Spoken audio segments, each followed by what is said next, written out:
Hello दोस्तों। हमें ध्यान की शुरुआत में आनापान क्यों करना चाहिए और विपश्यना में हमें शुरुआत में आनापान क्यों सिखाया जाता है, इसके बारे में हम आज जानकारी लेने वाले हैं। आनापान का मतलब है आन और अपान, मतलब जो सांस आ रहा है जा रहा है उसके बारे में सजगता से हमें जानना पड़ता है। जैसे कोई सांस भीतर आ रहा है तो हम जानेंगे भीतर आ रहा है। इस नासिका के द्वारों से यहाँ से और यहाँ से जो भी सांस हमारा भीतर आता है उसके बारे में हम जानेंगे कि भीतर आ रहा है, और बाहर जा रहा है तो जानेंगे कि बाहर जा रहा है।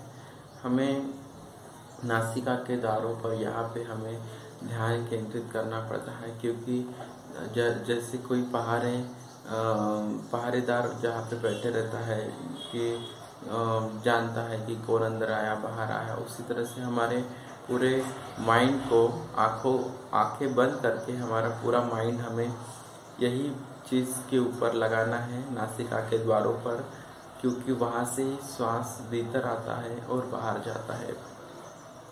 जैसे जैसे हम अच्छे से जानना चालू कर देते हैं तो देखेंगे कि आप धीरे धीरे आपका मन प्रतिक्रिया करना चालू कर देता है। प्रतिक्रिया क्या क्या होती है वो आप जैसे ही विपश्यना करते हैं वहाँ पे तो समझते ही है, लेकिन जो नए साधक है उनको भी और जो नए लोग हैं उनको भी समझ में आता है। अगर अच्छे से सांस को देखेंगे, एक दो सांस भी अगर अच्छे से देखेंगे तो आप देखेंगे कि बहुत सारी प्रतिक्रियाएं अपने आपके शरीर और मन में होने लगती है। जैसे मन हम जैसे ही संक्षिप्त करना चाहते हैं, लेकिन मन का स्वभाव है चंचल होना और वो इधर उधर भटकना, भूतकाल या भविष्य काल में भटकता ही रहता है। लेकिन हम जब सांस को देखता है यथाभूत, क्या जो भी सांस है उसको हम देखते हैं, तो हम देखते हैं कि जैसे ही सांस को देखते हैं तो हमारा मन थोड़ा सा भी स्टेबल होने लगेगा। तो आपको ऐसे लगेगा ये क्या कर रहे हैं, ये क्यों कर रहे हैं, ऐसा क्यों करेंगे, ऐसा नहीं करेंगे, इधर भागेंगे उधर भागेंगे, ये बात आज याद आएगी, वो बात आज याद आएगी। वो सभी हमारा माइंड का ऑपरेशन जैसे शुरू हो जाता है, हमारा मन का ऑपरेशन शुरू हो जाता है। जैसे हम सच्चाई को देखना चालू करते हैं पंचशीलों का आधार लेके, 5 शीलों का आधार लेके जैसे हम सच्चाई को देखना चालू कर देते हैं, वैसे ही हमारे साथ ये सारी बातें होने लगती है। इससे घबराना नहीं है, और आप इसको लगातार करते करते देखेंगे कि आपका माइंड पहले से स्टेबल हो रहा है, शांत हो रहा है, आपके विचार शांत हो रहे हैं, ये सब आप देखेंगे।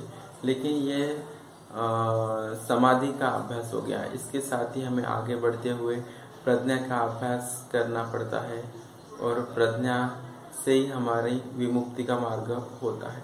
जैसे समाधि से हमारा चित्त थोड़ा थोड़ा साफ होने लगता है, लेकिन जो गांठें हमने मैल की बनाए रखी है उसे खोलने के लिए हमें प्रज्ञा का आधार लेना पड़ता है। लेकिन आप ध्यान रखिए, आप अगर नए साधक हैं या पुराने भी है, फिर भी आनापान को बहुत महत्व देना चाहिए। शुरुआत में जितना हो सके उतना गहराई से आनापान, उतनी एकाग्रता से आप हो सकता है कि आपके घर से बाहर आप निकल के कुछ एक कितनी भी दूरी पे जाके आप अच्छे से ध्यान करने लायक जगह हो, वहाँ पे बैठ के अगर ध्यान करते हैं, आनापान करते हैं, तो आपको अच्छे से लाभ मिलता है। क्योंकि हम जब घर में रहते हैं तो हमारा बहुत सारी अहम भावना जुड़ा हुआ रहता है। यह मेरा है, यह मेरा है, यह मेरा है, ये रूम मेरी है। ये सभी भावनाओं की वजह से हमारा पूरा ध्यान नहीं लग पाता ध्यान के ऊपर। तो इस और ईगो भी जब तक मतलब अहम भाव जब तक कम होता नहीं तब तक हमारा जो मार्ग है वो हमें आगे बढ़ने नहीं देता। इसलिए आप थोड़ा सा जंगल टाइप एरिया में या बाहर ऐसे कोई व्यवस्था होनी चाहिए जिससे आप 1-2 घंटे अच्छे से बैठ सके। इस जगह पे जाके आप अगर मौन धारण करते हुए और मौन से अगर आनापान का अभ्यास करेंगे तो आप देखेंगे कि आपको बहुत अच्छा लाभ होने लगा।